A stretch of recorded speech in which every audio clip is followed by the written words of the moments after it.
Hello সবাইকে। আহ, আজকের এই ভিডিওতে আমরা কথা বলবো হলো আমাদের কমিউনিকেশনের জন্য যে আমরা 3 বা 4 রকমের ব্যাকলিংকের কথা বলেছিলাম। Guest posting, existing post backlink, broken link building, resource base backlink.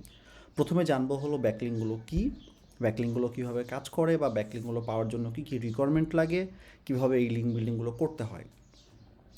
তো ব্যাকলিং সম্পর্কে ইতিমধ্যেই জেনেছি, সেটা হলো যে ব্যাকলিং মানে হলো ভোট। ওকে, তোমার নাম্বার অফ ভোট, তোমাকে নাম্বার মানে তোমার গুড নাম্বার অফ র্যাঙ্কিং, তুমি যত বেশি ভোট পেয়েছো।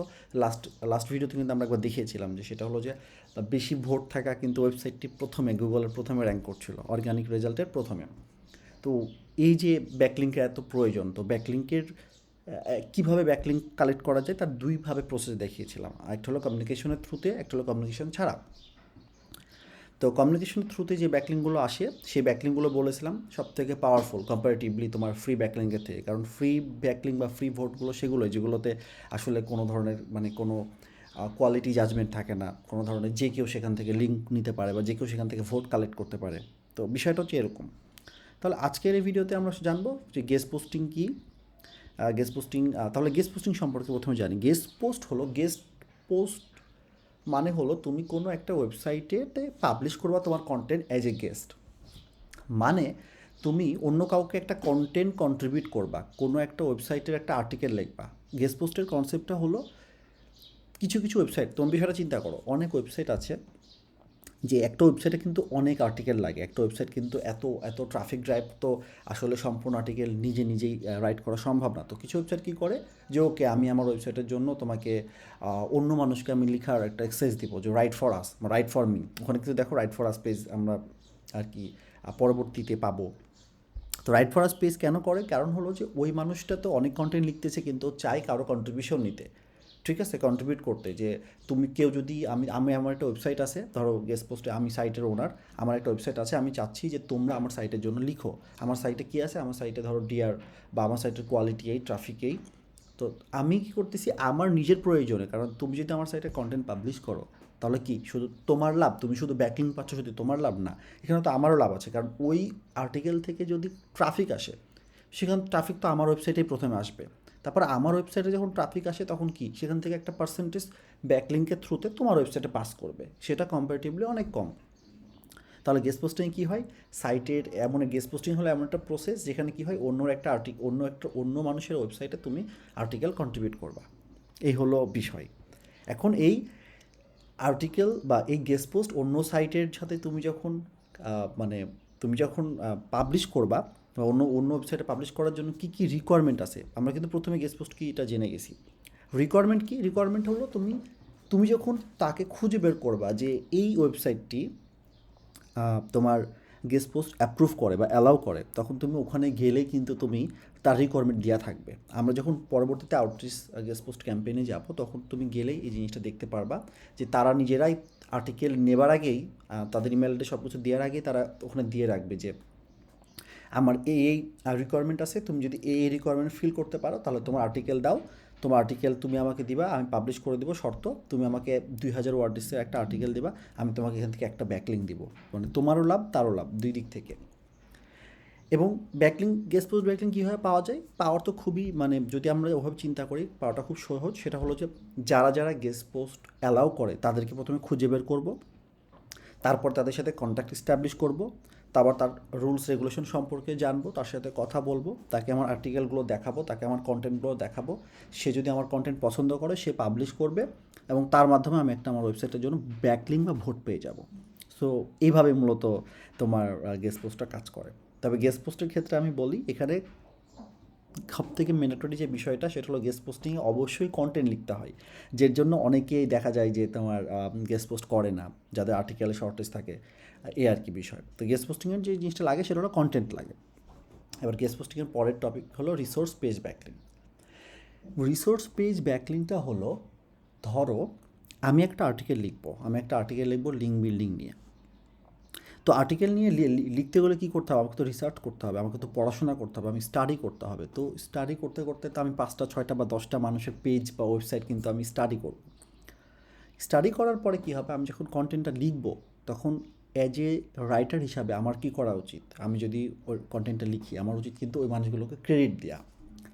এই ক্রেডিট কীভাবে দেয়? ক্রেডিট কিন্তু অ্যাজ এ তোমার ক্রেডিট দেওয়া যায়, আবার রিসোর্সও দেওয়া যায়। ধরো একটা জিনিস, তুমি একটা বিষয় লিখতেছো, মনে করো যে 10টা এসইও টুল সম্পর্কে লিখতেছো, এবং লিখতে লিখতে তুমি কোনো একটা আর্টিকেল পেলা যারা তোমার কি করতেছে, তোমার হলো ধরো তুমি 10টা টুল, তার নামে তার মধ্যে 1 নম্বর আছে এইচরেপস, 2 নম্বর আছে এসএমরাশ।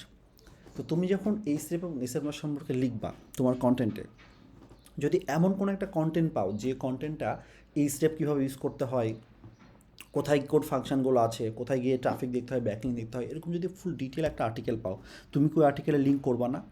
লিঙ্ক কেন করবা? কারণ হলো তোমার ইউজার বা তোমার ট্রাফিকরা কিন্তু তোমার তোমার যারা ইউজার আছে, তোমার যারা কন্টেন্টটা পড়বে, তারা যেন খুব ক্লিয়ারলি বুঝতে পারে। তুমি এই জন্যই তো অন্য একটা ওয়েবসাইটকে পেজকে লিঙ্ক দেবা, যে তুমি তোমার আর্টিকেলে তুমি 10টা টুল রিভিউ করতেছো, 10টা বেস্ট মনে করো তুমি ব্যাকলিং টুল নিয়ে আর্টিকেল লিখতেছো, তুমি আর একটা ওয়েবসাইটকে লিঙ্ক দাও কেন?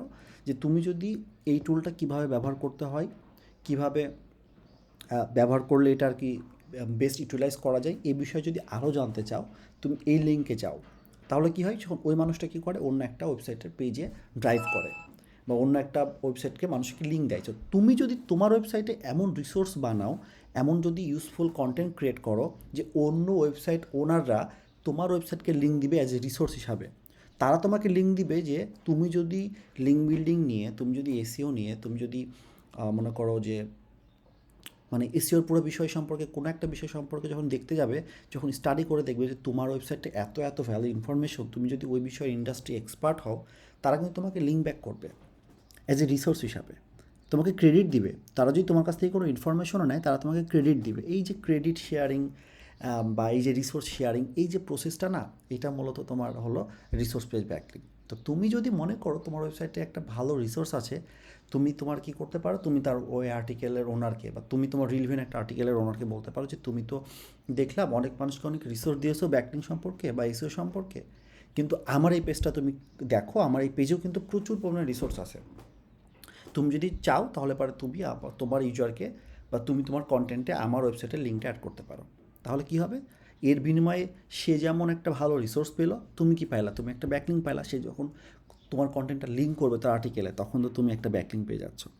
সো এটা মূলত হলো রিসোর্স পেজ ব্যাকলিঙ্কের কনসেপ্ট। এটা অনেক একটা পাওয়ারফুল ব্যাকলিঙ্ক, এবং এটা পাওয়ার জন্য কী ওয়ে, পাওয়ার জন্য একই ওয়ে, তুমি তাকে খুঁজে বের করবা কোথায় এই রিসোর্স পাবলিশ করা যায়, এবং সে তাদেরকে তুমি রিচ করবা যে তুমি আমার কন্টেন্টটা দেখো, আমার কন্টেন্ট যদি ভালো লাগে তাহলে লিঙ্ক ব্যাক করো। এই প্রসেসটা মূলত হতো রিসোর্স পেজ ব্যাকলিঙ্ক।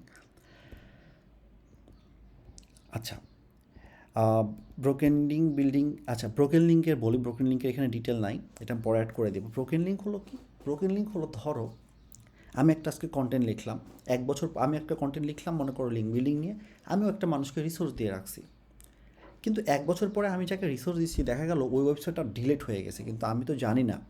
তো যখন আমার ইউজার ওই পেজে এসে,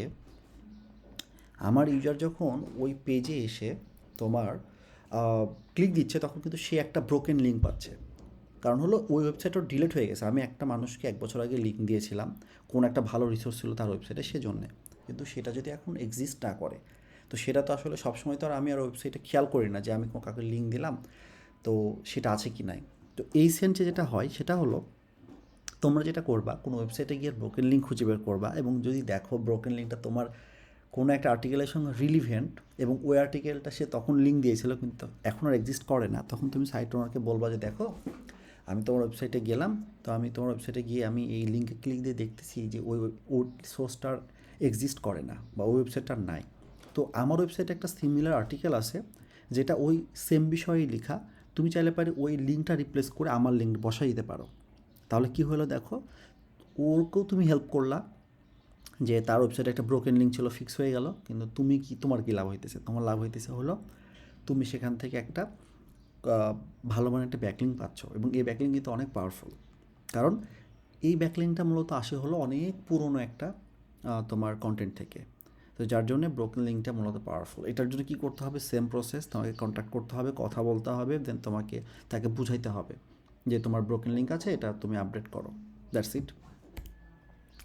এক্সিস্টিং পোস্ট ব্যাকলিঙ্ক কি? এক্সিস্টিং পোস্ট ব্যাকলিঙ্ক খুবই সহজ, সেটা হলো কেউ একজন আর্টিকেল লিখছে, তার আর্টিকেলের সাথে তুমি তোমার ওয়েবসাইটে যদি রেলিভেন্সি খুঁজে পাও, বা তুমি যদি কোনো ওয়ে পাও তার আর্টিকেলের সঙ্গে তোমার ওয়েবসাইটের লিঙ্ক করাইতে, মানে এক কথায় তুমি গেস্ট পোস্ট করছো না, কেউ একজন গেস্ট পোস্ট করছে, তুমি তার সাইট ওনারকে মেসেজ দিলা যে এই ব্যাপার, আমি তোমার জন্য গেস্ট পোস্ট লিখতে পারবো না বা লিখবো না, তোমার একটা পোস্ট আছে আমি দেখলাম, ওই পোস্ট থেকে আমার একটা ব্যাকলিঙ্ক দাও।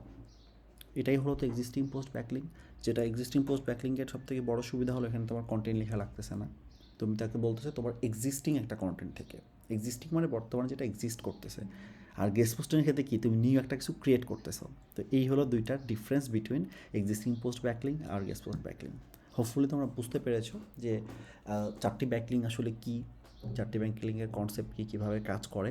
পরবর্তীতে ভিডিওগুলোতে আমরা দেখবো যে কীভাবে guest post, existing post backlink, broken link backlink, resource post backlink এগুলো আসলে কালেক্ট করা যায়। তো এই ভিডিও এতটুকুই, সবাইকে ধন্যবাদ।